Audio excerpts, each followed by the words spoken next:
வணக்கம் நண்பர்களே.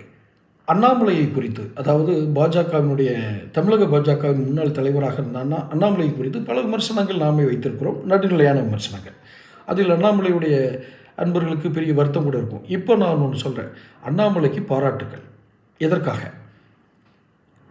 ஒரு கையும் களவுமாக பிடிபட்ட ஒரு எம்பி அவரை நீதிமன்றத்தில் நிற்க வைத்து உளர வைத்தது, உரையாட வைத்ததல்ல, உளர வைத்தது. என் மகன்னு தெரியாது, என் மகன் யாருன்னே தெரியல, என் கார் எதுன்னே தெரியாது, நான் யாருன்னே எனக்கு தெரியல, என் பேர் டிஆர் பாலு தானாங்கிறது எனக்கே மறந்து போச்சுங்கிற அளவுக்கு அந்த அளவுக்கு தடுமாறி உளர்னார் டிஆர் பாலு. அவர் மாதிரி ஒரு சீனியர் பொலிட்டீஷியன்ஸ் இப்படியா போய் உளர்றது? அதுவும் நீதிமன்றத்தில் எல்லாம் பதிவாகும். அவதூறு வழக்கு போட்டார் டிஆர் பாலு.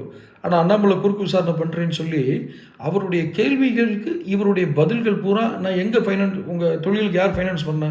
ஆமாம், ஒருத்தர் பண்ணார், உங்கள் பையன் தானே அதில் முதலாளி. அப்படியா அப்படிங்கிறாரு. இப்படி ஒரு கையங்களும் அப்படிப்பட்ட எம்பி இப்படியெல்லாம் ஒரு கட்சியினுடைய சீனியர் தலைவராக இருக்கிறவங்க இந்த மாதிரியெல்லாம் உளர்னா, முழு உளறல் தான், மழுப்பல், அவ்வளவு மழுப்பல்கள், உளறல்கள்.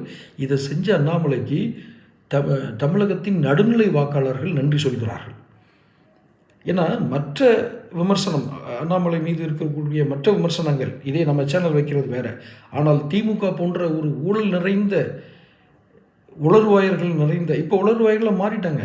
சாமர்த்தியமாக பேசுகிறேன்னு சொல்லி உளர்றது. அதை அவங்க என்ன சொல்லுவாங்க? சாமர்த்தியமாக பேசுவாங்க, மழுப்பி பேசுவாங்கன்னு. அவ்வளோ பேர் இப்போ வாக்குமூலம் கொடுக்கறது தான், உளறி வாக்குமூலம் கொடுக்கறது தான். அப்படி நீதிமன்றத்தில் உளர வைத்த அண்ணாமலைக்கு நன்றி சொல்கிறாங்க நடுநிலை வாக்காளர்கள்.